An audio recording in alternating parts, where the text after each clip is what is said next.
Diego Rivera intentó humillar a María Félix en una exposición. Nadie esperaba su respuesta. El pincel se detuvo a medio trazo. Diego Rivera, el hombre que había pintado presidentes, revolucionarios y dioses aztecas, acababa de ver algo que lo paralizó. María Félix entrando al Palacio de Bellas Artes. 14 de noviembre de 1949. La noche era fría, inusualmente fría para Ciudad de México, y el viento arrastraba hojas secas por la Alameda Central mientras 800 personas se congregaban en la sala principal del recinto más importante del arte mexicano. Diego Rivera tenía 63 años, 130 kilos de genio y arrogancia, y un ego que no cabía ni en sus murales más grandes. Esa noche inauguraba su exposición retrospectiva más ambiciosa. 50 años de carrera, 200 obras, la élite completa de México reunida para rendirle tributo. Políticos con trajes italianos, empresarios con relojes suizos, intelectuales con bufandas de lana y opiniones sobre todo.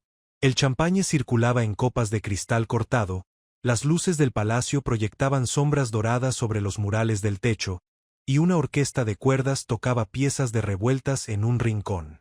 Pero nada de eso importó cuando Diego Rivera intentó humillar a María Félix en una exposición. Nadie esperaba su respuesta. El pincel se detuvo a medio trazo. Diego Rivera, el hombre que había pintado presidentes, revolucionarios y dioses aztecas, acababa de ver algo que lo paralizó. María Félix entrando al Palacio de Bellas Artes. 14 de noviembre de 1949. La noche era fría, inusualmente fría para Ciudad de México, y el viento arrastraba hojas secas por la Alameda Central mientras 800 personas se congregaban en la sala principal del recinto más importante del arte mexicano. Diego Rivera tenía 63 años, 130 kilos de genio y arrogancia, y un ego que no cabía ni en sus murales más grandes.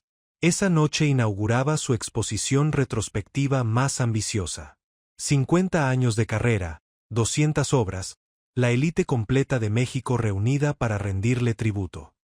Políticos con trajes italianos, empresarios con relojes suizos, intelectuales con bufandas de lana y opiniones sobre todo. El champagne circulaba en copas de cristal cortado, las luces del palacio proyectaban sombras doradas sobre los murales del techo, y una orquesta de cuerdas tocaba piezas de revueltas en un rincón. Pero nada de eso importó cuando María cruzó la puerta. Lo que pasó en las siguientes 2 horas se convertiría en una de las noches más explosivas en la historia del arte mexicano. Una historia que los periódicos intentaron minimizar, que los críticos prefirieron olvidar, pero que los testigos contaron durante décadas en voz baja, como se cuentan los secretos peligrosos. Esta es esa historia. Por cierto, Diego Rivera intentó humillar a María Félix en una exposición. Nadie esperaba su respuesta. El pincel se detuvo a medio trazo. Diego Rivera, el hombre que había pintado presidentes, revolucionarios y dioses aztecas, acababa de ver algo que lo paralizó. María Félix entrando al Palacio de Bellas Artes. 14 de noviembre de 1949. La noche era fría, inusualmente fría para Ciudad de México, y el viento arrastraba hojas secas por la Alameda Central mientras 800 personas se congregaban en la sala principal del recinto más importante del arte mexicano. Diego Rivera tenía 63 años, 130 kilos de genio y arrogancia, y un ego que no cabía ni en sus murales más grandes. Esa noche inauguraba su exposición retrospectiva más ambiciosa. 50 años de carrera, 200 obras, la élite completa de México reunida para rendirle tributo. Políticos con trajes italianos, empresarios con relojes suizos, intelectuales con bufandas de lana y opiniones sobre todo. El champagne circulaba en copas de cristal cortado, las luces del palacio proyectaban sombras doradas sobre los murales del techo, y una orquesta de cuerdas tocaba piezas de revueltas en un rincón. Pero nada de eso importó cuando María cruzó la puerta. Lo que pasó en las siguientes 2 horas se convertiría en una de las noches más explosivas en la historia del arte mexicano. Una historia que los periódicos intentaron minimizar, que los críticos prefirieron olvidar, pero que los testigos contaron durante décadas en voz baja, como se cuentan los secretos peligrosos. Esta es esa historia. Por cierto, no olvides suscribirte a este canal para seguir escuchando más historias como esta. Ciudad de México. Noviembre de 1949. El mundo del arte mexicano giraba alrededor de un solo hombre. Diego Rivera era, sin discusión alguna, el artista más poderoso de todo el continente. No solo el más famoso, el más poderoso. Sus murales cubrían las paredes de edificios gubernamentales, universidades, palacios. Había pintado en Detroit, en Nueva York, en San Francisco. Los millonarios estadounidenses le pagaban fortunas. Los presidentes mexicanos le pedían favores. Los críticos internacionales lo llamaban genio sin discusión. Pero Diego Rivera no era solo un pintor. Era un monstruo de ego, un manipulador magistral, un hombre que había construido su leyenda destruyendo a cualquiera que se interpusiera. Amigos, amantes, colegas, todos habían experimentado su capacidad de demoler con una frase, con una mirada, con un pincelazo. Tenía un método particular para mantener su dominio. En cada exposición, en cada reunión, en cada fiesta, Diego elegía a alguien para humillar públicamente. Podía ser un pintor joven, un crítico atrevido, una actriz que no le rindiera suficiente pleitesía. Los destruía con su ingenio, con su crueldad disfrazada de humor, con esa capacidad que tienen los genios de encontrar la herida más profunda de cada persona y meter el dedo exactamente ahí. Todo México lo sabía. Todo México lo toleraba. Porque era Diego Rivera, porque era un genio, porque en México de los años 40, los genios tenían licencia para ser monstruos. Su método era siempre el mismo. Invitaba a su víctima a una cena, a una exposición, a una reunión donde él tuviera el control absoluto del escenario. Rodeado de sus admiradores, con una copa de tequila en la mano y esa sonrisa que parecía amigable pero era la sonrisa de un depredador jugando con su presa, Diego lanzaba el primer comentario. Algo aparentemente inocente, un chiste suave, una observación sobre la ropa o el trabajo de su víctima. Si la persona no reaccionaba, Diego subía la intensidad. Otro comentario, más afilado, más personal. Y otro, hasta que la persona se quebraba, hasta que salía llorando, hasta que el público presente entendía que Diego Rivera era el rey y que nadie, absolutamente nadie, podía sentarse en su trono. Los que habían sido víctimas no hablaban, no denunciaban, no contaban, porque Diego Rivera podía destruir carreras con una sola llamada telefónica. Un pintor joven que lo contradijera no volvía a exhibir en ninguna galería de México.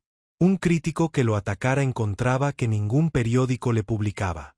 Un político que le negara un mural descubría que Diego tenía amigos en todos los partidos y que su venganza era paciente, metódica, implacable. Frida Kahlo lo sabía mejor que nadie. Había sido su esposa 2 veces, su víctima constante, su cómplice involuntaria.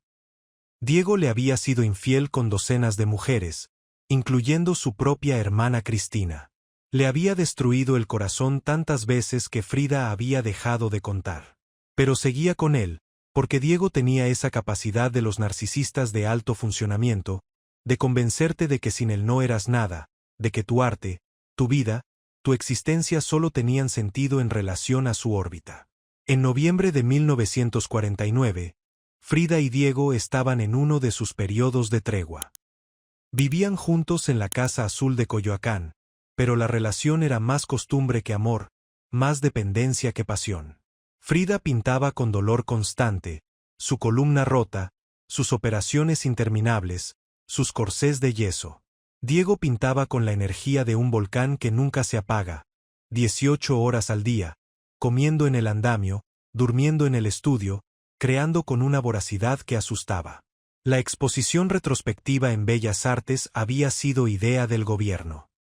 50 años de la carrera de Diego Rivera merecían una celebración nacional. Se reunieron 200 obras de todas las épocas, bocetos de murales, retratos, paisajes, desnudos. La sala principal del Palacio de Bellas Artes se transformó en un templo dedicado al genio de Diego. Los organizadores habían invitado a la élite completa de México. políticos, empresarios, artistas, intelectuales, actrices, cantantes. La lista de invitados leía como un directorio del poder mexicano. Y entre todos esos nombres, uno brillaba con luz propia. María Félix. 35 años. En la cima absoluta de su carrera.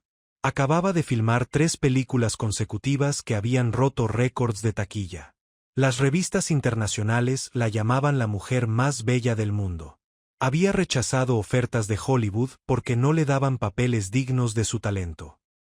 Se había divorciado de Agustín Lara hacía 2 años y vivía en sus propios términos, sin pedir permiso a nadie, sin necesitar aprobación de ningún hombre. Diego Rivera la odiaba. No, odiar es una palabra demasiado simple. Diego Rivera la envidiaba, la deseaba, la temía, todo al mismo tiempo. Porque María Félix era la única persona en México que tenía tanto poder como él, pero en un territorio completamente diferente. Diego dominaba el arte, María dominaba la cultura popular. Diego era respetado por intelectuales, María era adorada por millones. Y lo que más le dolía a Diego, lo que verdaderamente lo carcomía por dentro, era que María nunca le había mostrado la reverencia que él esperaba. Cada artista, cada intelectual, cada político se inclinaba ante Diego Rivera. María Félix no se inclinaba ante nadie. Habían tenido encuentros previos, todos tensos, todos cargados de esa electricidad que existe entre 2 egos monumentales que se reconocen como iguales pero se niegan a admitirlo.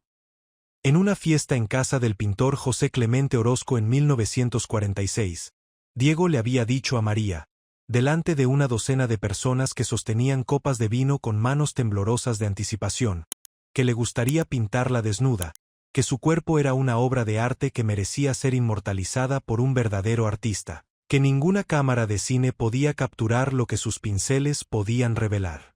La sala entera se congeló. Los invitados miraban a María esperando que se ofendiera, que se ruborizara, que aceptara con falsa modestia como hacían todas las mujeres cuando Diego las honraba con su atención. Pero María le había respondido sin pestañear, sin bajar la mirada, sin mover un solo músculo de su cara perfecta, que ella solo se desvestía ante hombres que la merecían, y que un hombre que engañaba a Frida Kahlo con su propia hermana difícilmente merecía algo de nadie. La frase cayó como un balde de agua helada sobre la fiesta. Orozco casi se atraganta con su vino. Las esposas de los pintores intercambiaron miradas de asombro. Frida, que no estaba presente esa noche porque su espalda no la dejaba salir de casa, se enteró al día siguiente por 3 fuentes diferentes, y según contó su asistente, sonrió durante todo el desayuno sin explicar por qué.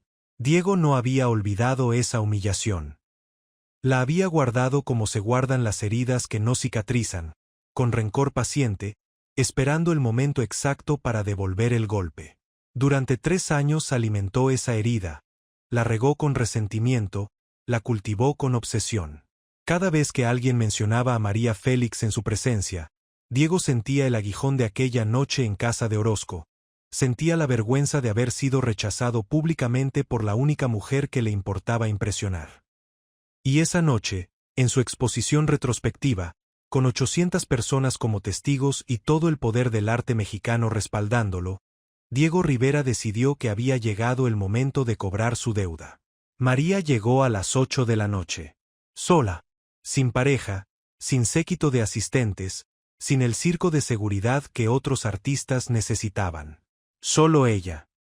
Su chofer la dejó en la entrada principal del Palacio de Bellas Artes, esa entrada monumental de mármol blanco que parecía diseñada específicamente para que María Félix caminara por ella.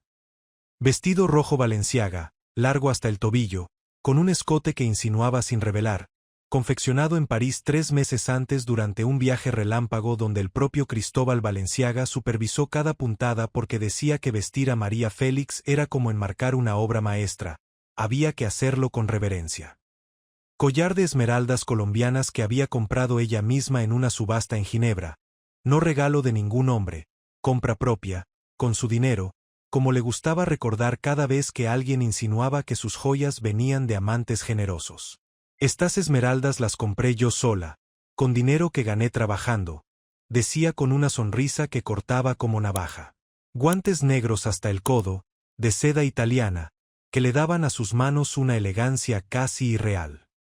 El cabello recogido en un moño que dejaba al descubierto ese cuello que los fotógrafos de todo el mundo habían intentado capturar sin éxito, porque la cámara nunca hacía justicia a María Félix. Había que verla en persona para entender.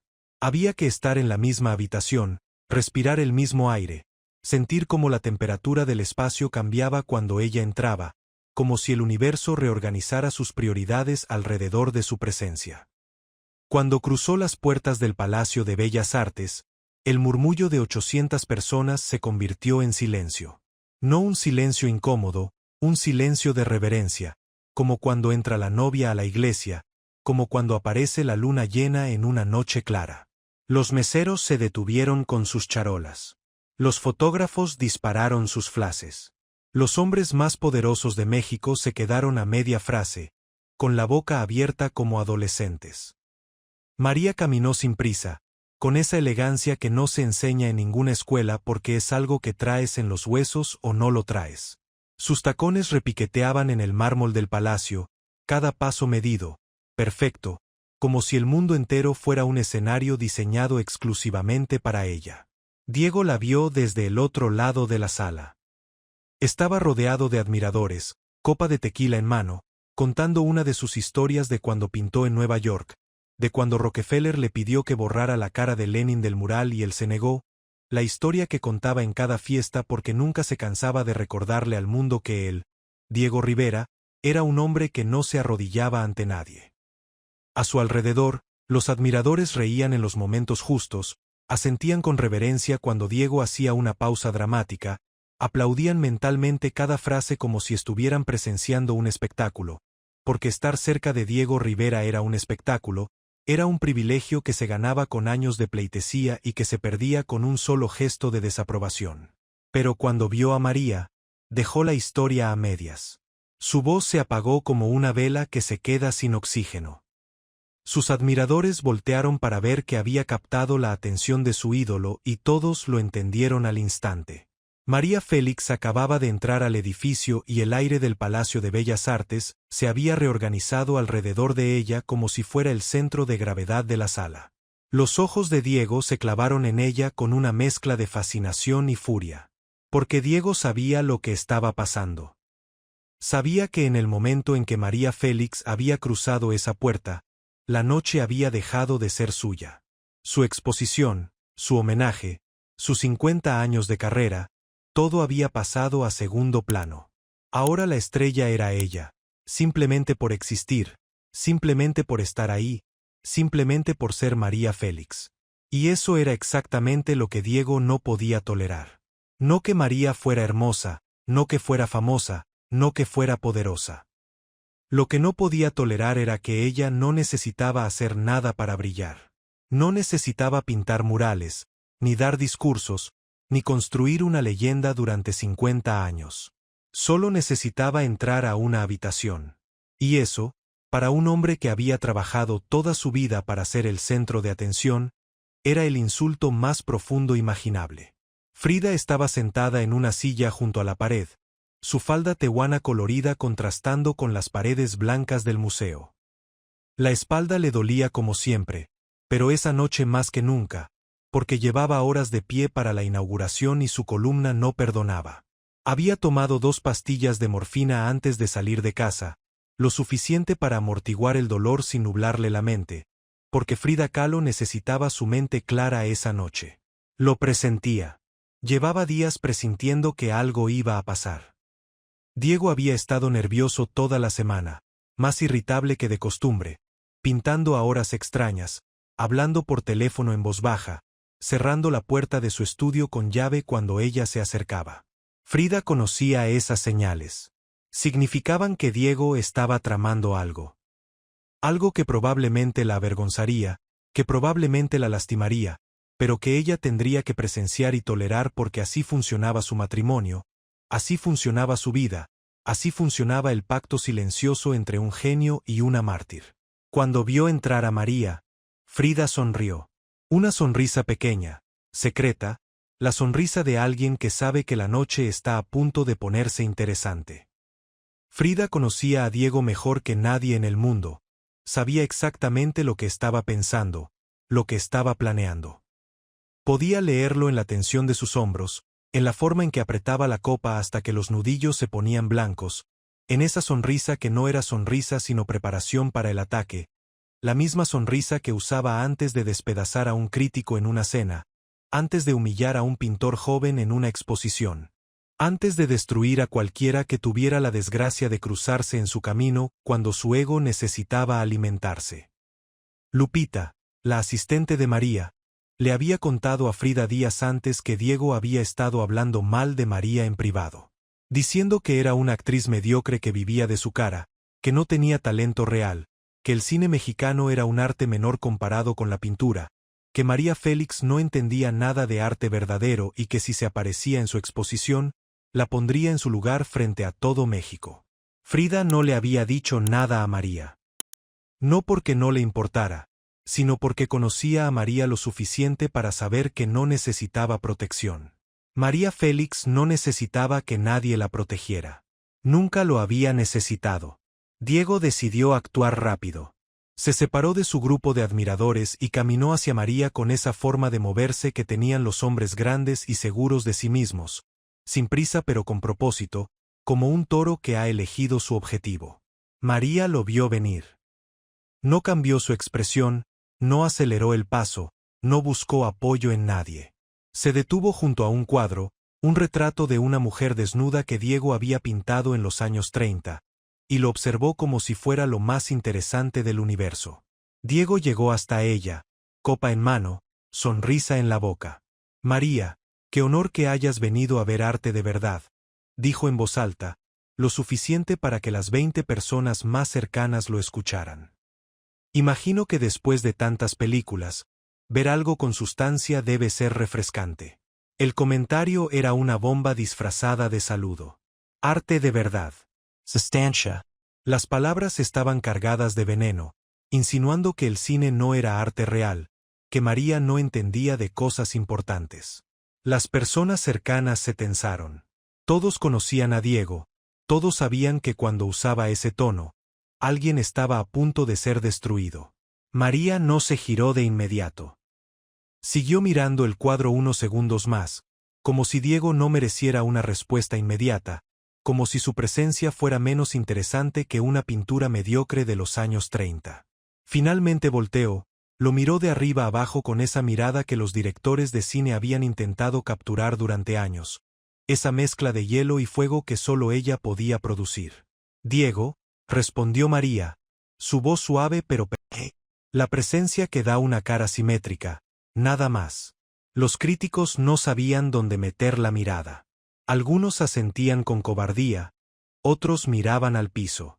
Uno de ellos, Jorge Alberto Manrique, un hombre joven con más integridad que el resto, le dijo en voz baja a Diego, «Maestro, creo que está siendo injusto». Diego lo miró como se mira a un insecto. «¿Injusto? El arte no es justo, muchacho. El arte es verdad. Y la verdad es que María Félix es un monumento al marketing, no al talento. Un producto bien empaquetado que vende boletos porque los hombres mexicanos piensan con lo que no deben y las mujeres la admiran porque es lo que quisieran ser pero nunca serán». El comentario era tan cruel, tan gratuito, tan calculado para herir, que Manrique se alejó sin responder. No quería ser cómplice de lo que estaba presenciando. Pero María sí escuchó. Cada palabra. Estaba a 10 metros de distancia, hablando con la esposa de un diplomático, pero sus oídos estaban sintonizados en Diego como una antena que busca señal. Cada insulto, cada desprecio, cada palabra envenenada iba alimentando algo dentro de ella, algo que no era rabia sino determinación, la determinación fría y calculada de quien sabe exactamente lo que va a hacer y cuándo va a hacerlo. Finalmente, Diego caminó hacia el centro de la sala donde se encontraban sus cuadros más importantes, los que los críticos habían señalado como obras maestras indiscutibles. «Señores», dijo en voz alta, lo suficiente para que toda la sala lo escuchara, «esta noche tenemos el honor de contar con la presencia de la gran María Félix». El público aplaudió. María inclinó la cabeza ligeramente, aceptando el reconocimiento con gracia. Pero Diego no había terminado. La actriz más famosa de México, continuó, una mujer a la que yo admiro profundamente. Hizo una pausa, la pausa que usan los comediantes antes de soltar el remate. Admiro su capacidad de transformar un rostro bonito en una carrera entera. Porque si hay algo que María Félix nos enseña es que en el cine mexicano no necesitas talento, necesitas pómulos. El silencio fue brutal. 800 personas conteniendo el aliento. El comentario era una agresión directa, disfrazada de cumplido, la especialidad de Diego Rivera. Estaba llamando a María Félix una actriz sin talento que vivía de su belleza. En público, frente a la élite de México. En su propia exposición.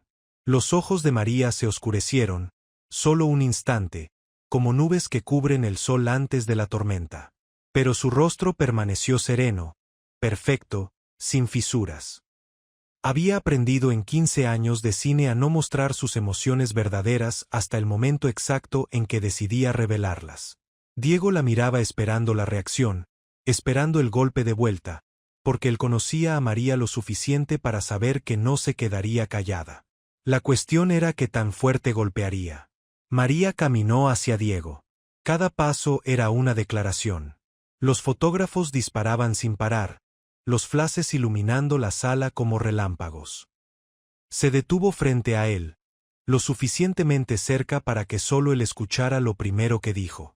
Eso fue inteligente, Diego. Cruel pero inteligente. Te doy 2 minutos antes de que te arrepientas. Luego se dirigió al público, su voz proyectada con la perfección de una actriz que había llenado salas de cine durante 15 años. Señoras y señores, Diego tiene razón en algo. El cine mexicano y la pintura son mundos muy diferentes. Hizo una pausa. En el cine, millones de personas ven tu trabajo. En la pintura, bueno, los que puedan pagar la entrada al museo. Risas, genuinas, espontáneas, liberadoras. El público estaba del lado de María y Diego lo supo. Lo supo en la forma en que las risas crecieron, en la forma en que las miradas se desviaban de él hacia ella, en la forma en que su exposición de 50 años de carrera había desaparecido y ahora solo existía María Félix de pie en medio de la sala, brillando más que cualquier cuadro en las paredes. Pero Diego Rivera no era un hombre que aceptara la derrota. Tenía una última carta, una carta que había estado guardando específicamente para esta noche, un plan que había pensado con la frialdad de un estratega militar. Se acercó a una cortina que cubría un cuadro en la esquina de la sala. Nadie había prestado atención a esa cortina hasta ese momento. María, dijo, ya que estamos hablando de arte y cine, quiero mostrarte algo especial. Una obra que no está en el catálogo oficial. Una sorpresa. Agarró el borde de la cortina. Los fotógrafos se acercaron.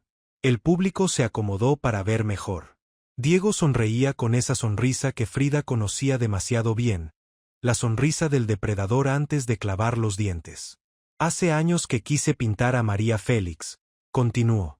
Ella nunca aceptó posar para mí. Así que tuve que usar mi imaginación. Y mi memoria es excelente. Jaló la cortina. Debajo había un retrato. Un retrato de María Félix. Pero no un retrato cualquiera. Era una caricatura cruel disfrazada de arte. María aparecía con rasgos exagerados, la nariz alargada, los labios grotescamente hinchados, los ojos desproporcionados. Estaba sentada en un trono de cartón, con una corona de lata, vestida con pieles que parecían de peluche barato. A sus pies, hombres diminutos la adoraban como una diosa falsa. Y al fondo, una pantalla de cine en blanco, completamente vacía, sin imagen. El mensaje era brutal y claro. María Félix era una reina falsa, adorada por tontos, cuyo arte el cine no era más que una pantalla vacía. Era la venganza de Diego Rivera, pintada con todo su talento técnico y toda su crueldad personal. El cuadro medía 1,5 metros de alto por 1 metro de ancho. Los colores eran brillantes, agresivos, con esos tonos que solo Diego sabía mezclar para crear incomodidad visual. Cada pincelada era precisa, Cada detalle estaba calculado para herir. Los labios de María en el cuadro eran grotescos, como los de un payaso de circo. Los ojos, normalmente considerados los más hermosos de México, estaban pintados como canicas vacías, sin profundidad, sin inteligencia. La corona de lata que llevaba en la cabeza tenía inscripciones diminutas que, si mirabas de cerca, decían vanidad, vacío, mentira. Los hombres diminutos a sus pies tenían caras reconocibles, eran los directores de cine, los productores, los actores que habían trabajado con María, reducidos a figuras patéticas adorando a una falsa diosa. Y la pantalla de cine vacía al fondo era el mensaje final. El cine no es arte. María no es artista. Todo es humo y espejos. El público quedó en shock. Algunos rieron, nerviosos, sin saber si debían reír o indignarse. Otros miraron al piso. Los críticos de arte intercambiaron miradas incómodas. El periodista del Excelsior escribía frenéticamente. Los fotógrafos disparaban sus cámaras como ametralladoras. Y María Félix se quedó inmóvil frente al cuadro, mirándolo con una expresión que nadie pudo descifrar. No era rabia. No era dolor. No era vergüenza. Era algo más profundo, algo más peligroso. Era la expresión de una mujer que está calculando, midiendo, decidiendo exactamente cómo va a destruir a su enemigo. Diego disfrutaba el momento. Se paró junto al cuadro, copa en mano, esperando los aplausos de sus admiradores, esperando las risas cómplices, esperando que el público reconociera su genio no solo artístico sino satírico. Pero los aplausos no llegaron. Las risas tampoco. En su lugar, un silencio tenso, espeso, como el aire antes de un terremoto. Porque 800 personas estaban mirando a María Félix, esperando su reacción, sabiendo que lo que vendría a continuación sería recordado por décadas. Y entonces María habló. No gritó, no insultó, no hizo escena. Habló con una voz tan calmada que daba miedo. Es interesante, dijo, mirando el cuadro. ¿De verdad, Diego? Es técnicamente competente. Se nota que dedicaste tiempo. El uso de la palabra competente fue una puñalada. No dijo brillante, no dijo magistral, no dijo genial. Dijo competente. La palabra más insultante que se le puede decir a un artista que se considera un genio. Diego frunció el ceño, pero María no había terminado. María se giró hacia el público. Caminó unos pasos, alejándose del cuadro, posicionándose exactamente en el centro de la sala donde todos pudieran verla y escucharla perfectamente. Era actriz, sabía cómo usar un espacio, sabía dónde pararse para que cada palabra llegara a cada rincón. ¿Saben lo que veo en este cuadro? Preguntó a nadie en particular, a todos en general. Veo miedo. El murmullo fue inmediato. Diego frunció más el ceño. ¿Miedo?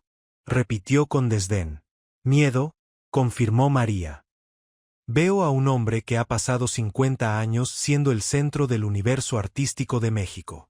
Un hombre al que nadie contradice, al que nadie cuestiona, al que nadie se atreve a mirar a los ojos y decirle que sus últimas obras no son tan buenas como las primeras.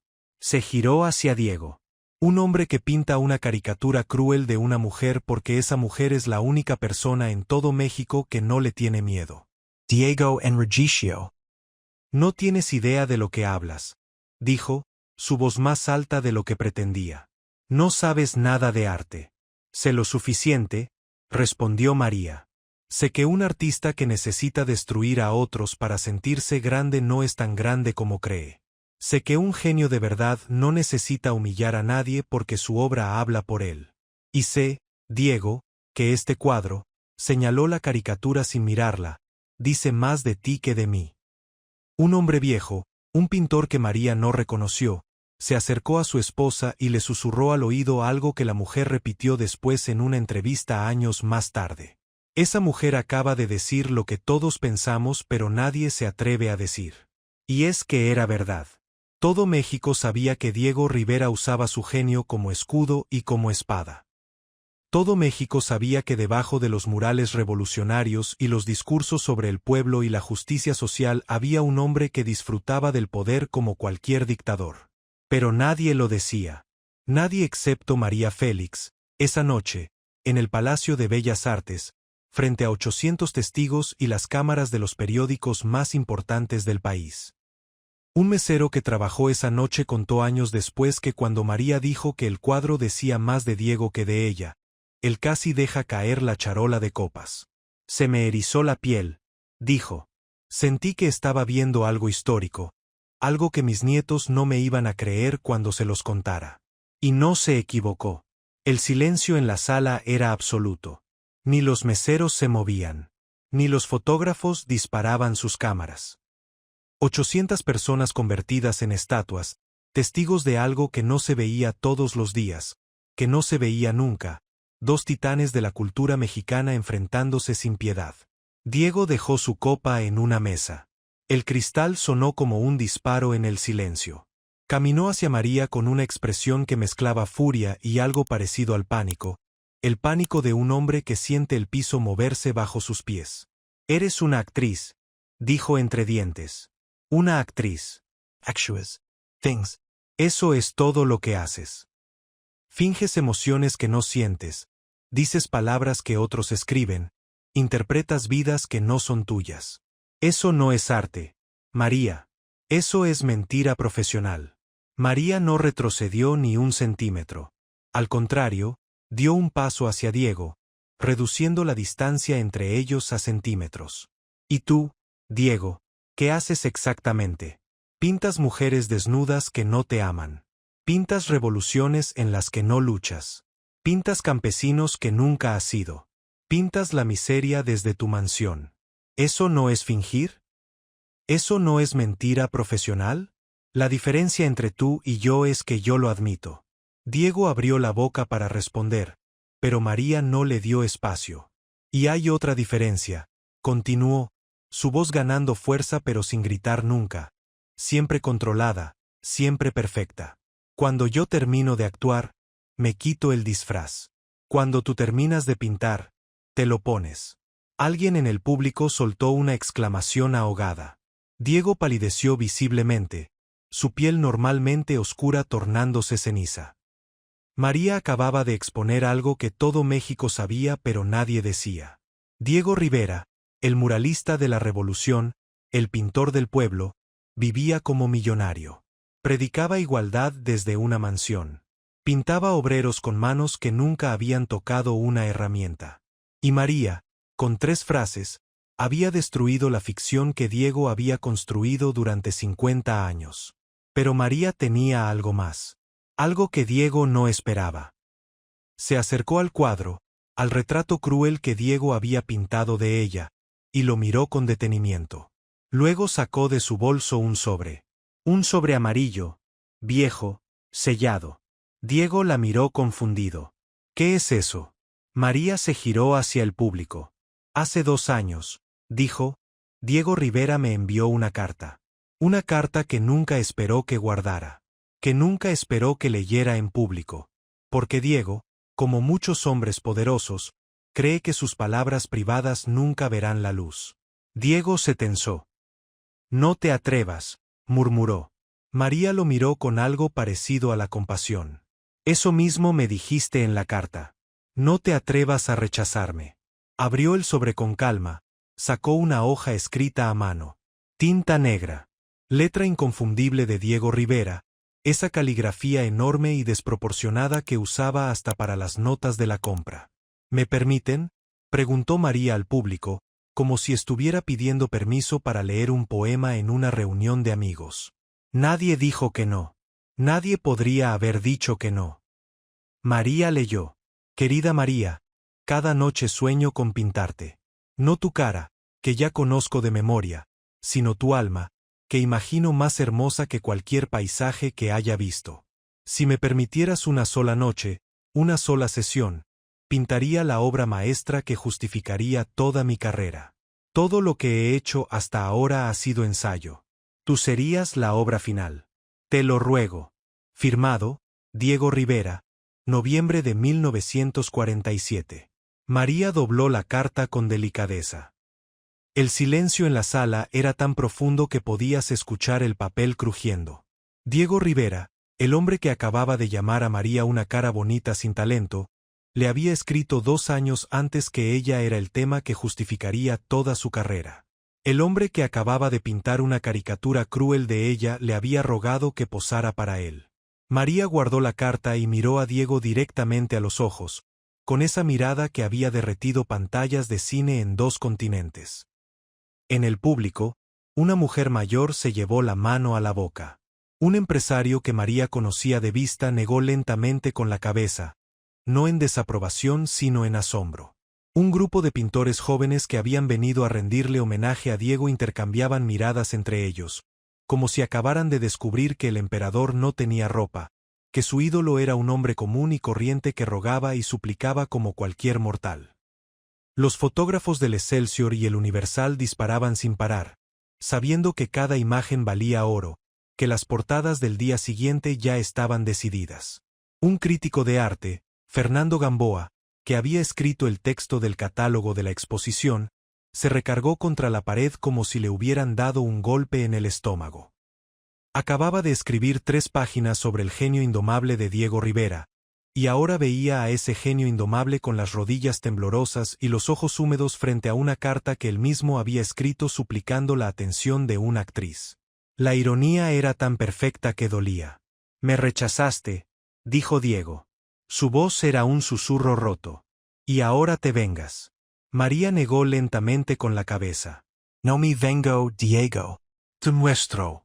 Hay una diferencia. Se acercó a Diego, lo suficiente para que solo él escuchara sus siguientes palabras, pero los micrófonos de los periodistas alcanzaron a captar fragmentos que después se reconstruirían palabra por palabra. Te rechacé porque merecía que me pintaras con respeto, no con deseo. Porque merecía ser tu musa, no tu conquista. Y en lugar de aceptar el rechazo como un hombre, hiciste lo que los hombres como tú siempre hacen. Convertiste el deseo en desprecio, el amor en odio, la admiración en burla. Porque si no puedes poseerme, prefieres destruirme. Se enderezó, se dirigió al público. Señoras y señores, miren bien este cuadro. Señaló la caricatura. Este no es un retrato de María Félix. Este es un autorretrato de Diego Rivera. Este es el retrato de un hombre que no pudo tener lo que quería y decidió destruirlo para que nadie más pudiera tenerlo. Eso no es arte. Eso es rabieta de niño con sentido pintada en lienzo. La sala explotó. No en aplausos, no inmediatamente. Primero fue un murmullo que creció como ola, después exclamaciones sueltas. La presencia que da una cara simétrica, nada más. Los críticos no sabían dónde meter la mirada. Algunos asentían con cobardía, otros miraban al piso. Uno de ellos, Jorge Alberto Manrique, un hombre joven con más integridad que el resto, le dijo en voz baja a Diego: «Maestro, creo que está siendo injusto». Diego lo miró como se mira a un insecto. ¿Injusto? El arte no es justo, muchacho. El arte es verdad. Y la verdad es que María Félix es un monumento al marketing, no al talento. Un producto bien empaquetado que vende boletos porque los hombres mexicanos piensan con lo que no deben y las mujeres la admiran porque es lo que quisieran ser pero nunca serán. El comentario era tan cruel, tan gratuito, tan calculado para herir, que Manrique se alejó sin responder. No quería ser cómplice de lo que estaba presenciando. Pero María sí escuchó. Cada palabra. Estaba a 10 metros de distancia, hablando con la esposa de un diplomático, pero sus oídos estaban sintonizados en Diego como una antena que busca señal. Cada insulto, cada desprecio, cada palabra envenenada iba alimentando algo dentro de ella, algo que no era rabia sino determinación, la determinación fría y calculada de quien sabe exactamente lo que va a hacer y cuándo va a hacerlo. Finalmente, Diego caminó hacia el centro de la sala donde se encontraban sus cuadros más importantes, los que los críticos habían señalado como obras maestras indiscutibles. «Señores», dijo en voz alta, «la presencia que da una cara simétrica, nada más». Los críticos no sabían dónde meter la mirada. Algunos asentían con cobardía, otros miraban al piso. Uno de ellos, Jorge Alberto Manrique, un hombre joven con más integridad que el resto, le dijo en voz baja a Diego: «Maestro, creo que está siendo injusto». Diego lo miró como se mira a un insecto. Injusto? El arte no es justo, muchacho. El arte es verdad. Y la verdad es que María Félix es un monumento al marketing, no al talento. Un producto bien empaquetado que vende boletos porque los hombres mexicanos piensan con lo que no deben y las mujeres la admiran porque es lo que quisieran ser pero nunca serán. El comentario era tan cruel, tan gratuito, tan calculado para herir, que Manrique se alejó sin responder. No quería ser cómplice de lo que estaba presenciando. Pero María sí escuchó. Cada palabra. Estaba a 10 metros de distancia, hablando con la esposa de un diplomático, pero sus oídos estaban sintonizados en Diego como una antena que busca señal. Cada insulto, cada desprecio, cada palabra envenenada iba alimentando algo dentro de ella, algo que no era rabia sino determinación, la determinación fría y calculada de quien sabe exactamente lo que va a hacer y cuándo va a hacerlo. Finalmente, Diego caminó hacia el centro de la sala donde se encontraban sus cuadros más importantes, los que los críticos habían señalado como obras maestras indiscutibles. «Señores», dijo en voz alta, lo suficiente para que toda la sala lo escuchara, «esta noche tenemos el honor de contar con la presencia de la gran María Félix». El público aplaudió. María inclinó la cabeza ligeramente, aceptando el reconocimiento con gracia. Pero Diego no había terminado. «La actriz más famosa de México», continuó, «una mujer a la que yo admiro profundamente». Hizo una pausa, la pausa que usan los comediantes antes de soltar el remate. «Admiro su capacidad de transformar un rostro bonito en una carrera entera. Porque si hay algo que María Félix nos enseña es que en el cine mexicano no necesitas talento, necesitas pómulos». El silencio fue brutal. 800 A. Diego se acercó a la caricatura de María. La miró largamente. Luego, sin decir una palabra, la descolgó de la pared. La cargó él mismo, 130 kilos de hombre cargando un cuadro que pesaba su vergüenza, y la llevó a la bodega del museo. Nadie lo ayudó. Nadie se ofreció. Diego desapareció por el pasillo oscuro con el cuadro bajo el brazo, y cuando regresó, 20 minutos después, sus ojos estaban rojos. Había estado llorando en la oscuridad de la bodega, solo, rodeado de sus propias obras, llorando la humillación más grande de su vida. Frida estaba esperándolo. Se había quedado toda la noche, a pesar del dolor, a pesar de que sus piernas le suplicaban que se acostara. «Diego», dijo suavemente, «vámonos a casa». Diego la miró como si la viera por primera vez. «¿Tú lo sabías?», preguntó. «¿Sabías que ella tenía la carta?». Frida no respondió. Su silencio fue más elocuente que cualquier palabra. Los días siguientes fueron un terremoto. Los periódicos publicaron la historia en primera plana. Cada detalle fue reportado, exagerado, dramatizado. Excelsior tituló: El genio derrotado. Diego Rivera humillado por María Félix en Bellas Artes. El Universal fue más directo. María Félix expone la verdad sobre Diego Rivera. El pintor del pueblo es el pintor del ego. Las revistas de sociedad publicaron las fotografías. Diego con cara de derrota, María con cara de reina, la caricatura cruel que Diego había pintado, todo quedó documentado. Los críticos de arte se dividieron. Algunos defendieron a Diego. «Es un genio», decían. «Tiene derecho a la sátira, a la provocación. El arte no tiene que ser amable». Otros lo condenaron. Usar su posición para humillar a una mujer que lo rechazó no es arte, es misoginia disfrazada de cultura. Diego no era genio esa noche, era un hombre resentido con un pincel. Las actrices hablaron. No todas, pero algunas. Historias que habían guardado durante años empezaron a salir. «Diego Rivera me pidió que posara desnuda para él cuando tenía 19 años», contó una actriz que prefirió mantener su nombre en privado. «Cuando dije que no, Me dijo que nunca sería una artista de verdad porque no entendía el arte ni el sacrificio que requiere. Otra contó que Diego había pintado un retrato cruel de ella después de que rechazara una invitación a cenar. Otra recordó que Diego le había dicho que las mujeres bonitas sin cerebro eran el peor desperdicio de la naturaleza, y que ella era el ejemplo perfecto. Las historias se acumulaban como gotas que forman tormenta. Diego Rivera, el genio del muralismo, el pintor de la Revolución, el artista más respetado de México, tenía un patrón. Usaba su poder, su fama, su genio como arma contra las mujeres que no se sometían a sus deseos. Y María Félix, con una carta y una verdad dicha en voz alta, había encendido la mecha que expuso ese patrón ante todo México. El escándalo trascendió fronteras. En París, Le Monde publicó una nota breve pero devastadora sobre el incidente. Rivera, el ícono mexicano, expuesto como misógino por la actriz María Félix. En Nueva York, el Times dedicó un párrafo en su sección de artes. Los amigos estadounidenses de Diego, los Rockefeller, los coleccionistas de arte que habían pagado fortunas por sus obras, guardaron un silencio incómodo. Nadie quería asociarse con un escándalo de ese tipo. Una galerista de Manhattan que tenía programada una exposición de Diego para la primavera siguiente la canceló discretamente. Problemas de logística, dijo. Todos sabían la verdadera razón. En los círculos intelectuales de México, el debate era feroz.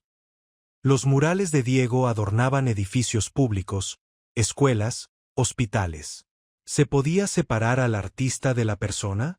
¿Se podía admirar la obra de un hombre que usaba su posición para humillar mujeres? La pregunta era incómoda porque la respuesta obligaba a cuestionar no solo a Diego, sino a todo un sistema que protegía a los genios a costa de sus víctimas. Un joven escritor, Carlos Fuentes, que años después se convertiría en uno de los más grandes de la literatura latinoamericana, escribió en su diario privado esa semana una frase que se haría famosa décadas después cuando el diario fue publicado. María Félix hizo por la dignidad de las mujeres mexicanas en una noche lo que 50 años de murales revolucionarios no pudieron hacer por la dignidad de nadie. Diego intentó controlarlo. Dio una entrevista al día siguiente en su estudio de San Ángel, rodeado de pinceles y lienzos a medio terminar, intentando proyectar normalidad, intentando recuperar la imagen de genio imperturbable que María había pulverizado la noche anterior. María es una mujer extraordinaria, dijo, intentando cambiar la narrativa. Lo que pasó anoche fue un intercambio entre dos artistas apasionados. No hay rencor, solo admiración mutua. El periodista que lo entrevistaba, un hombre de 50 años que había cubierto la escena cultural de México durante décadas, lo miró con escepticismo pero no dijo nada. No necesitaba decir nada. La fotografía que acompañó la entrevista decía todo. Diego Rivera sentado en su estudio, los ojos hundidos, la cara hinchada de no dormir, el vaso de tequila a medio vaciar a las 10 de la mañana.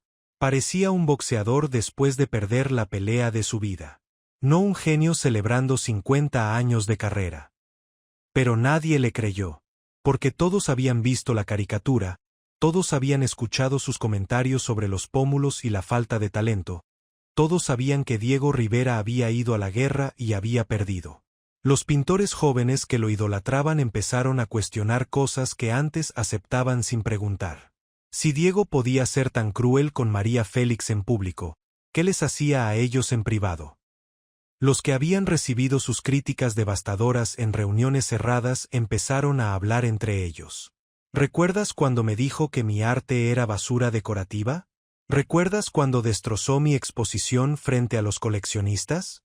El velo de genialidad que protegía a Diego empezaba a rasgarse, y detrás del velo aparecía un hombre común y corriente con un talento extraordinario y un carácter deplorable.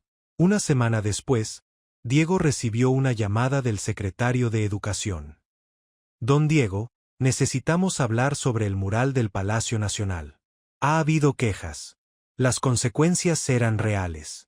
El gobierno, que siempre había protegido a Diego como un tesoro nacional, como un activo cultural que daba prestigio a México en el extranjero, empezaba a distanciarse. No porque les importara la justicia o los derechos de las mujeres, sino porque María Félix era más popular que Diego Rivera entre el pueblo mexicano, y el pueblo era el que votaba. Los funcionarios calculaban en términos de opinión pública, no de moral, y la opinión pública estaba del lado de María. Las encuestas informales que realizaban los periódicos lo confirmaban. El 78% de los lectores del Excelsior opinaba que Diego se había pasado de la raya. El 85% de las lectoras de la revista Siempre opinaba que María tenía razón en todo lo que dijo.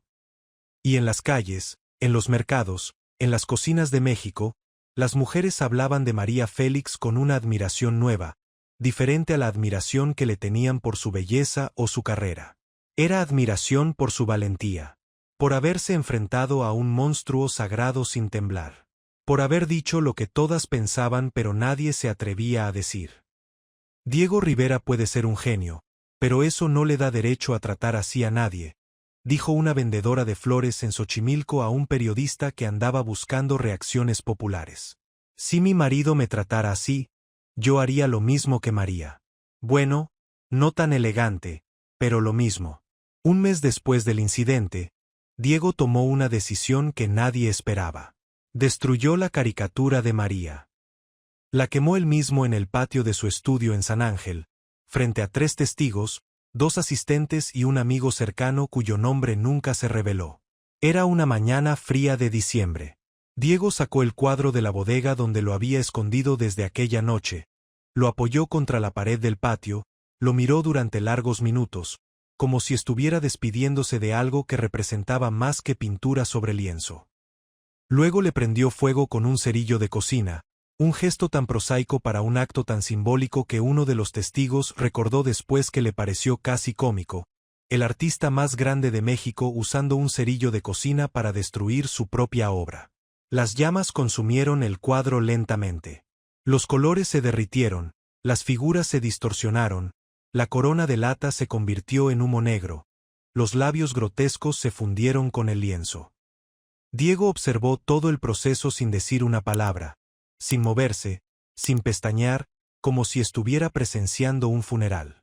Cuando las llamas se apagaron y solo quedaron cenizas y el marco carbonizado, Diego entró a su estudio y cerró la puerta. No salió en 3 días. No explicó por qué. No dio declaraciones. Simplemente destruyó la caricatura y se encerró a trabajar, o a llorar, o a pensar. Nadie lo supo porque nadie se atrevió a preguntar. Pero algo había cambiado. Los que lo conocían lo notaron de inmediato. Diego ya no hablaba mal de María Félix. Nunca más. Si alguien mencionaba su nombre en una reunión, Diego cambiaba de tema. Si un periodista le preguntaba sobre aquella noche en Bellas Artes, Diego respondía con una frase genérica. María Félix es una gran artista y una gran mujer, y no elaboraba más. Era como si hubiera firmado un armisticio silencioso, como si supiera que cualquier ataque futuro solo empeoraría las cosas. Porque María todavía tenía la carta. Y probablemente tenía más. Mientras tanto, María siguió con su vida exactamente como si nada hubiera pasado.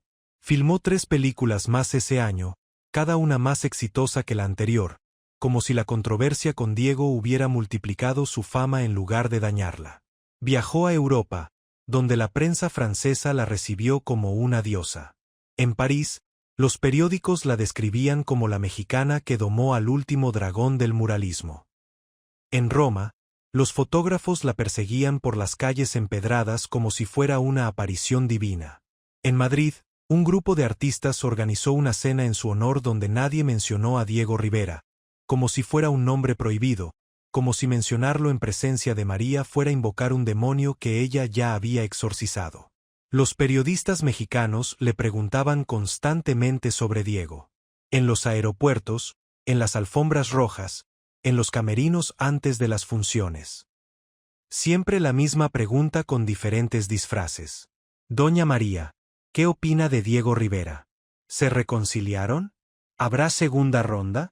María siempre respondía lo mismo, con una sonrisa que era muro y puerta al mismo tiempo. Diego Rivera es un gran artista. Le deseo lo mejor. Y cerraba el tema con una mirada que dejaba claro que la conversación había terminado. Não necessitava seguir atacando. El golpe ya estaba dado. La herida ya estaba abierta. Cualquier comentario adicional habría sido exceso, y María Félix nunca era excesiva. Era precisa, quirúrgica, letal. Golpeaba una vez y dejaba que el impacto hiciera el trabajo. Como los mejores toreros, sabía que una estocada limpia vale más que 100 muletazos. En 1954, 5 años después del incidente, Frida Kahlo murió. Diego estaba devastado. Perdido. El ancla de su vida se había ido. La mujer que había tolerado sus infidelidades, sus crueldades, sus mentiras, la mujer que lo había amado con una ferocidad que él nunca mereció, se había ido para siempre. En los días después de la muerte de Frida, Diego no comió, no durmió, no pintó. Los que lo visitaron lo encontraron sentado en el estudio de Frida, rodeado de sus pinturas, llorando como un niño que ha perdido lo único que le importaba. Algunos dijeron que fue en esos días cuando Diego finalmente entendió lo que María le había dicho 5 años antes en Bellas Artes. Que el verdadero poder no está en destruir a otros, sino en ser capaz de amarse. Y Diego, el hombre que se creía invulnerable, descubrió demasiado tarde que la persona más fuerte de su vida no era él ni María Félix. Era Frida, la mujer rota que nunca se quebró. En el funeral, María Félix apareció brevemente. No habló con Diego. No se acercó. Solo dejó flores en el ataúd de Frida, flores rojas, el color favorito de Frida, y se fue sin decir una palabra. Su presencia fue tan breve que algunos dudaron de que hubiera estado ahí. Pero Diego la vio. La vio entrar, la vio dejar las flores, la vio irse. Y en su mirada, por primera vez en 5 años, no había rencor ni rabia. Solo reconocimiento. El reconocimiento silencioso de 2 guerreros que han luchado, que se han herido, y que ahora se encuentran frente al mismo dolor. Algunos interpretaron el gesto como respeto por Frida. Otros como un recordatorio a Diego de que María seguía ahí, de que no había olvidado, de que nunca olvidaría. Probablemente era ambas cosas. María Félix nunca hacía una sola cosa a la vez. Cada gesto suyo tenía capas, como las pinturas de Diego, como los autorretratos de Frida, como las historias que se cuentan en voz baja y que significan más de lo que dicen. Diego vivió 3 años más después de la muerte de Frida. Años difíciles, llenos de enfermedad, de soledad, de un declive que los críticos documentaron sin piedad. Sus últimas obras no se acercaban a la grandeza de sus murales de juventud. Algunos decían que la muerte de Frida lo había roto. Otros, más perceptivos, decían que el quiebre había empezado antes, aquella noche en Bellas Artes, cuando una actriz le mostró al mundo que el emperador no tenía ropa. En 1955, un año antes de morir, Diego concedió una entrevista a una revista cultural. El periodista le preguntó cuál era el mayor arrepentimiento de su carrera. Diego, que nunca admitía errores, que nunca mostraba debilidad, que había pasado 60 años construyendo la imagen de un titán invulnerable, guardó silencio durante 1 minuto completo. El periodista pensó que no iba a responder. Finalmente, Diego habló con una voz que el periodista describió como la de un hombre cansado de cargar con su propia historia.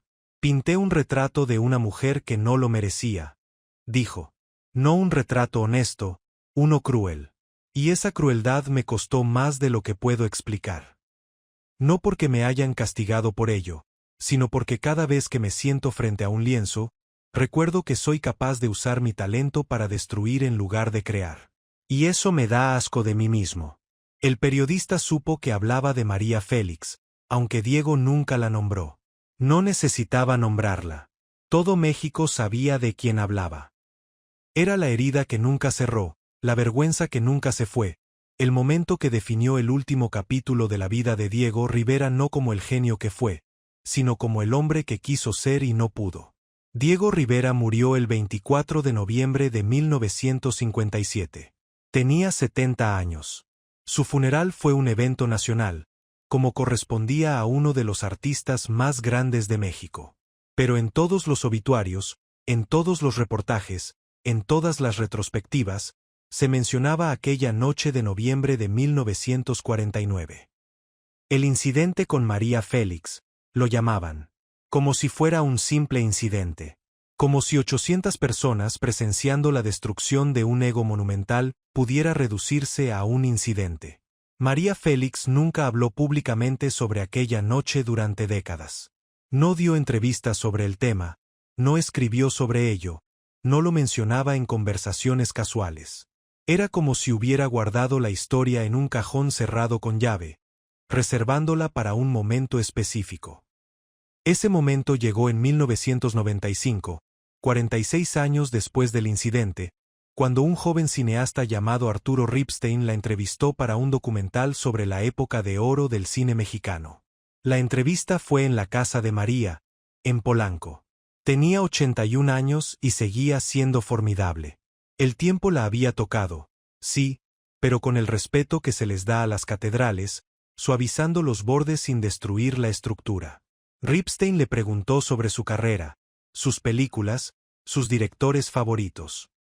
María respondió con la elegancia de siempre. Pero entonces Ripstein se atrevió. Doña María, tengo que preguntarle sobre Diego Rivera. Sobre aquella noche en Bellas Artes. El rostro de María cambió. No se cerró, se abrió. Como si hubiera estado esperando esa pregunta durante 46 años. ¿Qué quiere saber?, preguntó María. Todo, respondió Ripstein. María se recostó en su sillón, encendió un cigarrillo, miró al techo. ¿Sabes lo que nadie sabe de esa noche?, comenzó. Nadie sabe que yo llegué aterrorizada. Ripstein casi dejó caer la cámara. ¿Aterrorizada? ¿Usted? María rió, una risa suave, cansada, la risa de una mujer que ha vivido demasiado como para seguir fingiendo. Aterrorizada, Repicio. Mira, yo sabía que Diego iba a atacarme. Me lo habían advertido.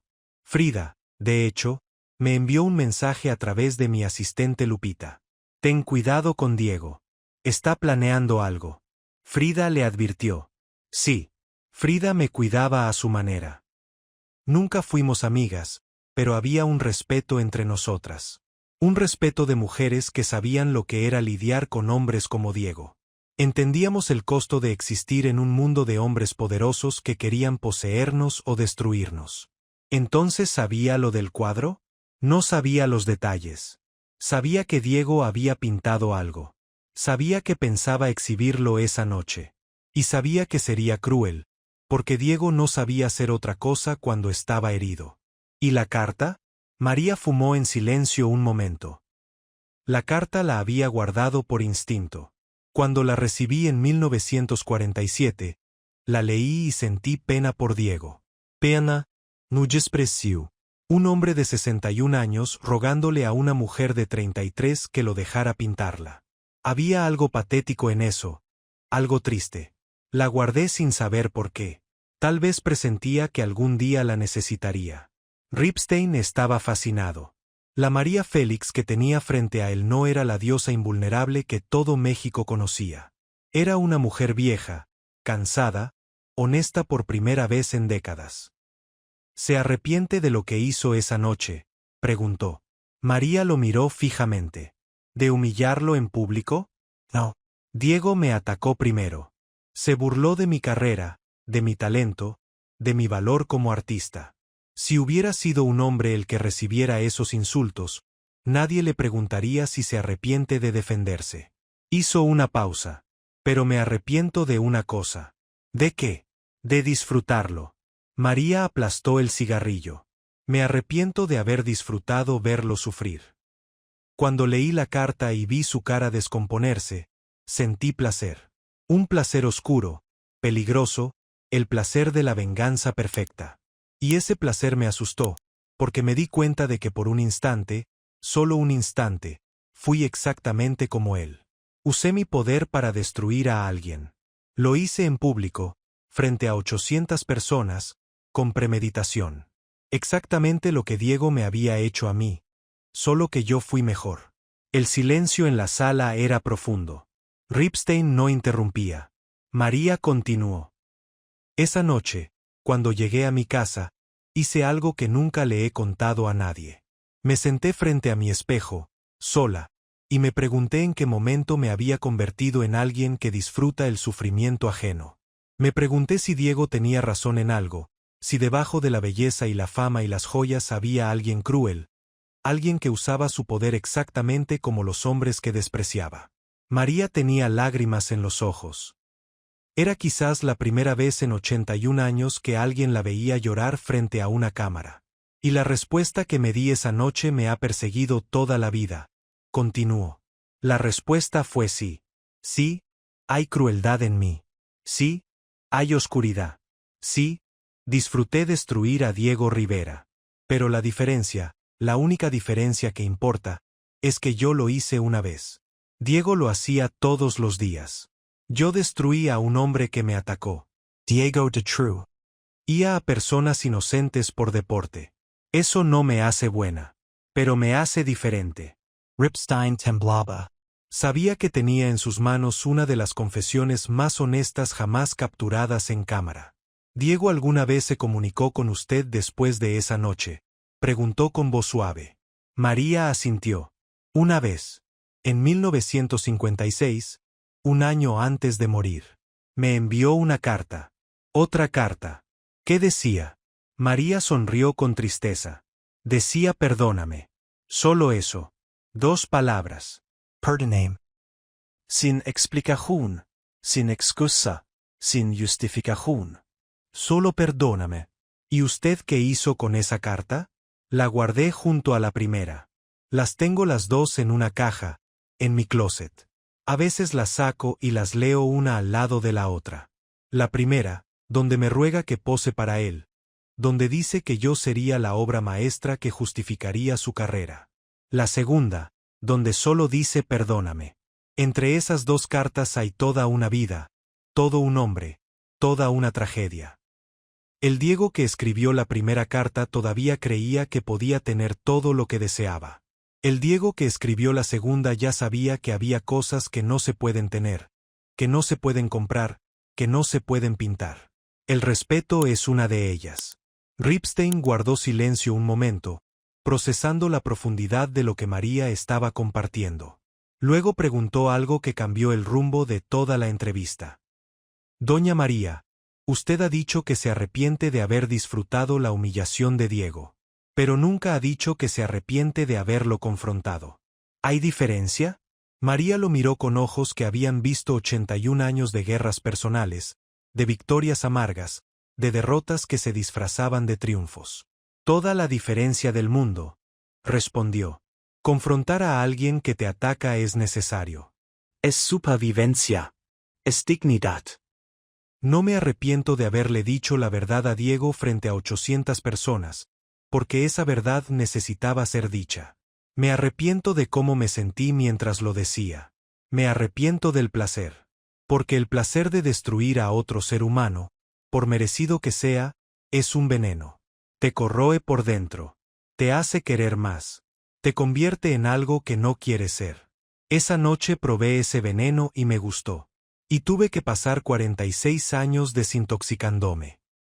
Ripstein apagó la cámara cuando María empezó a llorar abiertamente.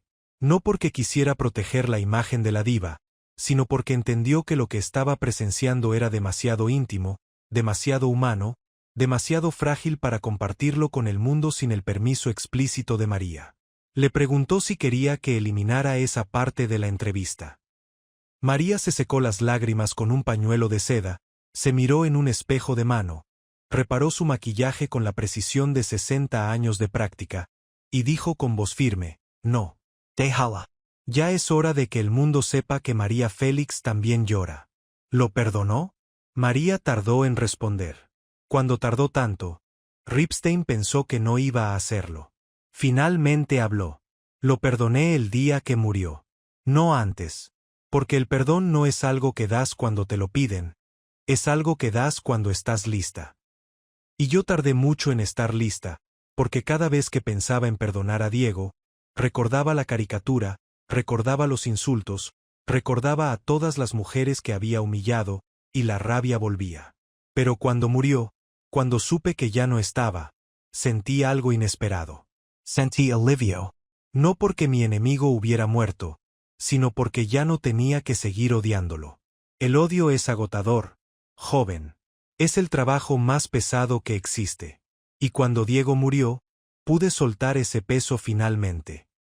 Hay un detalle más de esa noche que nadie conoce, un momento que ni las cámaras ni los periodistas ni los 800 invitados registraron. Cuando María salió del Palacio de Bellas Artes después de destruir a Diego, no subió inmediatamente a su auto. Se detuvo en la escalinata exterior del palacio, bajo el cielo nocturno de la Ciudad de México. Noviembre frío, estrellas invisibles detrás del smog, el ruido lejano del tráfico. Y ahí, sola en la escalinata del edificio más importante de la cultura mexicana, María Félix se sentó en el frío mármol, con su vestido rojo Balenciaga, con sus esmeraldas, con sus guantes negros, y empezó a temblar. No de frío, de miedo, de adrenalina gastada, de todo lo que había contenido durante 2 horas frente a 800 personas y que ahora salía como un río desbordado. Su chofer la encontró 10 minutos después, sentada en la escalinata, temblando, con el maquillaje intacto pero los ojos rojos. «Señora», dijo, asustado. «¿Está bien? ¿Necesita un doctor?» María negó con la cabeza. «Estoy bien», dijo con una voz que no parecía la suya, una voz pequeña, frágil, humana. «Solo necesito un minuto. Necesito un minuto para dejar de ser María Félix y volver a ser María». El chofer no entendió. Nadie lo habría entendido. Porque María Félix, la persona que todo México conocía, la diva, la doña, la leyenda, era un personaje. Un personaje que María se ponía cada mañana como se pone un traje de armadura. Un personaje diseñado para proteger a la mujer que vivía debajo, una mujer que sentía miedo, que sentía dolor, que sentía la soledad de ser alguien a quien todos admiran pero nadie conoce realmente.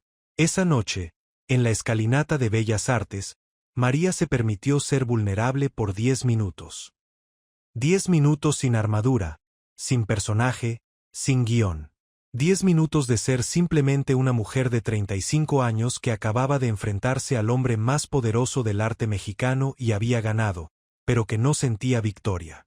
Senza vacío. Porque ganar contra Diego Rivera no le devolvía nada. No le devolvía la dignidad que él había intentado robarle. No le devolvía las horas de miedo anticipando el ataque. No le devolvía la confianza que cada humillación pública erosiona, incluso cuando la humillación se revierte. María aprendió algo esa noche que la acompañaría el resto de su vida. Ganar no sana. Defenderte no repara el daño. Lo único que repara el daño es el tiempo y la decisión de seguir adelante sin convertirte en lo que despreciabas. Esa lección, forjada en el mármol frío de la escalinata de Bellas Artes, se convertiría en el principio que guiaría el resto de su vida. Porque María Félix después de esa noche no fue la misma. Seguía siendo fuerte, sí. Seguía siendo temible, sí. Pero había algo diferente en sus ojos, algo que los directores de cine notaban cuando la filmaban de cerca, algo que los fotógrafos capturaban sin entender qué era. Era la sombra de aquella noche. La sombra de haber descubierto que la victoria puede sentirse tan vacía como la derrota, que el poder de destruir a alguien es una carga que se lleva para siempre, que las palabras perfectas en el momento perfecto no borran el temblor que viene después. Un director que trabajó con ella en 1950, un año después del incidente, contó que durante la filmación de una escena particularmente intensa, donde María debía confrontar a un antagonista, ella se detuvo a mitad de la toma. Paró, se sentó, se quedó mirando al vacío durante 5 minutos. Nadie se atrevió a decir nada.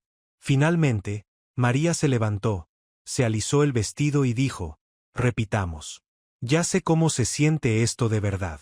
Y la toma que filmaron después fue, según todos los que estaban en el set, la mejor actuación de su carrera. Porque ya no estaba actuando. Estaba recordando. Se puso de pie, se alisó el vestido, se limpió los ojos con cuidado, respiró profundo. Cuando subió al auto, ya era María Félix de nuevo. La armadura puesta, el personaje activado, la leyenda funcionando a toda máquina. Nadie habría adivinado que 10 minutos antes había estado temblando como una niña asustada en la escalinata de un palacio. Hoy, más de 75 años después de aquella noche en Bellas Artes, la historia sigue viva. Se cuenta en escuelas de arte, en facultades de comunicación, en conversaciones sobre poder, género y cultura. Pero como toda leyenda, la historia ha evolucionado. Cada generación le agrega algo. Los que la vivieron recuerdan los detalles con precisión de cirujano. Los que la escucharon de segunda mano la adornan con elementos que tal vez nunca existieron. Algunos dicen que Diego lloró en público esa noche. No es cierto, lloró en la bodega, a solas. Otros juran que María le tiró una copa de champaña a la cara. Tampoco es cierto, María nunca necesitó violencia física. Sus palabras eran armas más que suficientes. Hay quienes aseguran que Frida aplaudió de pie. No lo hizo, se quedó sentada, observando en silencio, como siempre hacía cuando la vida le mostraba algo importante. Pero lo que Frida sí hizo esa noche fue algo que nadie supo hasta décadas después, cuando se descubrieron sus diarios. En su diario, con fecha 15 de noviembre de 1949, un día después del incidente, Frida escribió una entrada que los historiadores del arte han analizado durante años. Anoche vi algo que nunca pensé que vería. Vi a Diego pequeño. No físicamente. Diego siempre será enorme. Pero su alma se encogió. Y la mujer que la encogió no usó pinceles ni lienzos. Usó verdad. Verdad pura, sin diluir, sin mezclar con agua para hacerla más suave. María Félix le sirvió a Diego un vaso de verdad concentrada y Diego no pudo tragarlo. Yo llevo 20 años intentando darle a Diego cucharaditas de verdad y nunca lo logré. María lo hizo en una noche. Tal vez porque yo lo amaba demasiado para ser honesta. O tal vez porque María nunca lo amó, y eso la hizo libre. La entrada de Frida revelaba algo profundo sobre la dinámica entre los tres. Frida había visto en María lo que ella misma nunca pudo ser con Diego. Libre, independiente, sin la atadura del amor que convierte la honestidad en traición. María podía decirle la verdad a Diego porque no tenía nada que perder. Frida no podía porque lo tenía todo que perder. Y esa diferencia, esa pequeña pero monumental diferencia, fue lo que separó a Frida de María esa noche. Una observó desde su silla. La otra actuó desde el centro de la sala. Y ambas, a su manera, entendieron algo sobre el poder, sobre el amor y sobre el precio de la verdad. En 2018, cuando el movimiento de mujeres alzando la voz contra el abuso de poder en la industria del entretenimiento sacudió al mundo, historiadores del arte mexicano rescataron la historia de aquella noche en Bellas Artes. Una profesora de estudios de género de la UNAM escribió un ensayo titulado María Félix y Diego Rivera, 1949. El momento que anticipó 70 años de revolución. En el ensayo argumentaba que lo que María hizo esa noche fue exactamente lo que millones de mujeres empezarían a hacer 7 décadas después. Nombrar el abuso. Exponerlo públicamente. Negarse a permanecer en silencio. La diferencia, escribió la profesora, es que María lo hizo sola. Sin movimiento que la respaldara, sin redes sociales que amplificaran su voz, sin un lenguaje cultural que validara su acción. Lo hizo con las únicas armas que tenía, su voz, su inteligencia y una carta guardada durante 2 años. Y el mundo la llamó cruel. Porque en 1949, como en tantas épocas antes y después, una mujer que se defiende siempre es más peligrosa que un hombre que ataca. El ensayo se volvió lectura obligatoria en varias universidades. Generaciones de jóvenes que nunca habían oído hablar de María Félix descubrieron su historia no a través del cine, sino a través de aquella noche. Y encontraron en ella no a una diva inalcanzable, sino a una mujer que tuvo miedo y actuó de todos modos. Una mujer que después del triunfo público lloró en privado. Una mujer que tardó 46 años en admitir que el placer de la venganza la asustó más que la venganza misma. Una mujer real, imperfecta, contradictoria, humana. Como todas las mujeres que alguna vez han tenido que elegir entre callarse y hablar, entre agachar la cabeza y mirar a los ojos, entre aceptar la humillación y devolver el golpe. La verdad es más simple y más compleja que cualquier leyenda. Dos personas extraordinarias se enfrentaron una noche de noviembre. Una atacó con premeditación. La otra se defendió con brillantez. Ambos tenían razón en algo y ambos estaban equivocados en algo. Diego tenía razón en que el cine es un arte diferente a la pintura, pero estaba equivocado en que diferente significa inferior. María tenía razón en que Diego usaba su poder como arma, pero aprendió esa noche que ella también era capaz de hacerlo. Ninguno de los dos salió limpio de aquella noche. Pero solo una de las dos versiones de la historia sobrevivió, porque la historia siempre la cuentan los vencedores, y esa noche, sin lugar a dudas, venció María Félix. Es curioso cómo funcionan las leyendas. Diego Rivera pintó miles de obras. Murales monumentales que cubren edificios enteros. Retratos que se exhiben en los museos más importantes del mundo. 50 años de producción artística incansable. Pero cuando la gente habla de Diego Rivera y María Félix, no hablan de los murales. Hablan de aquella noche. Hablan de la carta. Hablan de la caricatura destruida. Hablan de la frase que María dijo y que se convirtió en proverbio. Eso es rabieta de niño con sentido pintada en lienzo. Una frase que duró más que muchos de los cuadros de Diego. Porque las palabras correctas en el momento correcto son más poderosas que cualquier pintura, cualquier mural, cualquier obra de arte. Son la forma más pura de verdad y la verdad, como descubrió Diego aquella noche, no necesita pincel ni lienzo. Solo necesita una mujer que se niegue a quedarse callada. María Félix vivió hasta los 88 años. Murió el mismo día de su cumpleaños, como si hasta la muerte respetara su sentido del drama. En sus últimos años, cuando le preguntaban cuál había sido el momento más importante de su vida, nunca mencionaba películas, ni premios, ni romances con hombres poderosos. Mencionaba momentos pequeños, íntimos, invisibles. La primera vez que su hijo la abrazó después de años de separación. La tarde que Frida Kahlo le envió una pintura pequeña, sin nota, solo la pintura de dos mujeres sosteniendo un espejo. La noche que un desconocido le agradeció en la calle por existir, por demostrar que las mujeres mexicanas podían ser fuertes sin pedir disculpas. Y sí, a veces, en ciertas entrevistas, con ciertos entrevistadores que le inspiraban confianza, mencionaba aquella noche en Bellas Artes.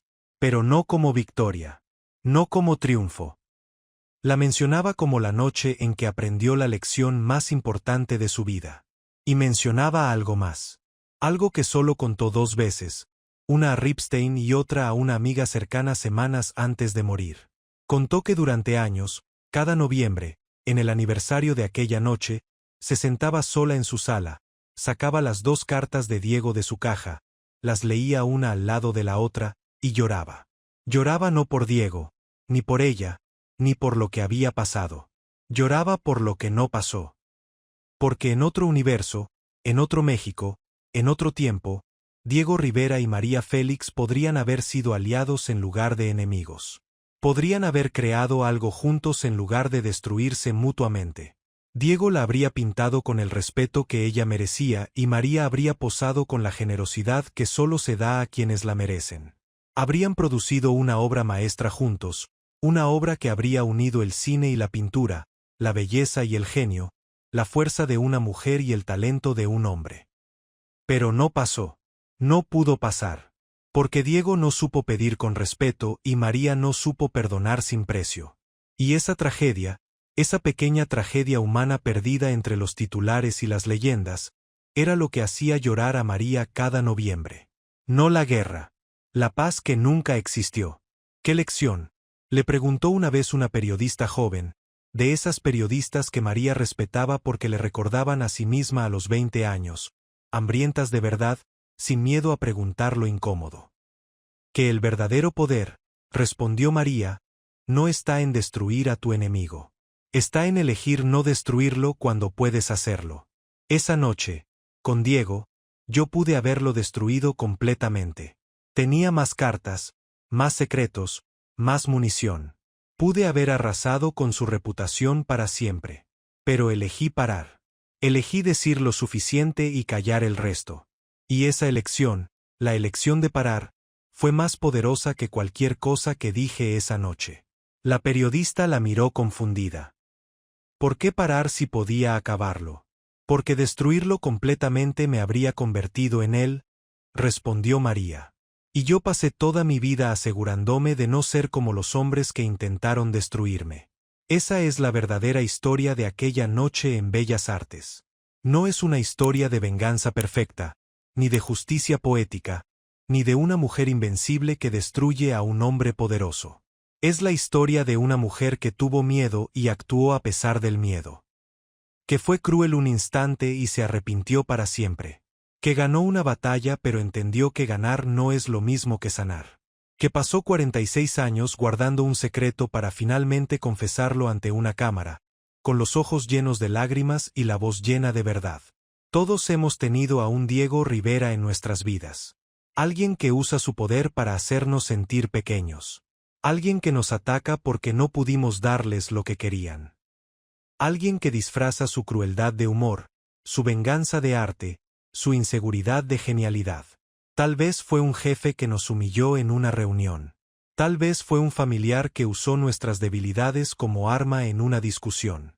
Tal vez fue una pareja que nos hizo sentir que sin ella no éramos nada, que nuestra voz no importaba, que nuestros logros no valían. Todos hemos sentido ese frío en el estómago, esa contracción en el pecho, esa voz interna que dice cállate, no te metas, no vale la pena, eres demasiado pequeño para pelear contra alguien así. Y todos hemos querido responder como María Félix respondió esa noche. Con fuerza, con inteligencia, con esa clase de verdad que no necesita gritar porque su peso es suficiente. Con la certeza de que defenderse no es provocar, que poner límites no es ser cruel, que decir basta no es ser difícil sino ser digno. Pero la lección más profunda de esta historia no está en la respuesta de María a Diego. Está en lo que pasó después. En la escalinata. En el temblor. En las lágrimas que nadie vio. En la mujer que se sentó sola en el frío de noviembre, preguntándose si había hecho lo correcto. Porque la valentía real no es la que se ve en público. La valentía real es la que pasa en privado, en silencio, cuando nadie te está mirando, cuando no hay 800 personas para aplaudirte, cuando eres solo tú con tus dudas y tus miedos y la pregunta que nunca se va. ¿Hice lo correcto? María Félix se hizo esa pregunta aquella noche. Y la respuesta que encontró, después de 46 años de pensarla, fue la más honesta que dio en toda su vida. No lo sé, pero lo hice. Y si tuviera que elegir entre quedarme callada y hablar, elegiría hablar otra vez. Siempre. Aunque después tenga miedo. Aunque después llore. Aunque después dude. Porque el silencio es cómodo, pero el silencio es tumba. Y yo, María Félix, nunca fui buena para quedarme quieta en las tumbas. Las leyendas no nacen de la perfección. Nacen del coraje imperfecto de personas imperfectas que en un momento imperfecto eligen no quedarse calladas. María Félix no fue perfecta aquella noche. Fue valiente. Y la valentía, como ella descubrió temblando en una escalinata, no es la ausencia de miedo. Es la decisión de actuar a pesar de él. 800 personas vieron a María Félix destruir a Diego Rivera esa noche. Pero ninguna de esas 800 personas vio lo que pasó después. Ninguna vio el temblor, las lágrimas, la mujer sentada en el mármol frío preguntándose si el precio de la verdad era demasiado alto. Y tal vez es mejor así. Tal vez las leyendas necesitan ser vistas solo en sus momentos de gloria para que el resto de nosotros, los que temblamos en privado todos los días, tengamos algo a que aspirar. Alguien que nos recuerde que se puede temblar y aún así no arrodillarse. Alguien como María. ¿Alguna vez tuviste que enfrentarte a alguien que usó su poder para hacerte sentir pequeño? ¿Cómo respondiste? ¿Hablaste o calaste? Cuéntamelo, en los comentarios, porque cada historia de valentía, por pequeña que sea, merece ser contada. Y si esta historia te hizo sentir algo, si te hizo recordar tu propio Diego Rivera y tu propio momento de decisión, suscríbete. Porque las leyendas nunca mueren. Solo esperan ser contadas otra vez.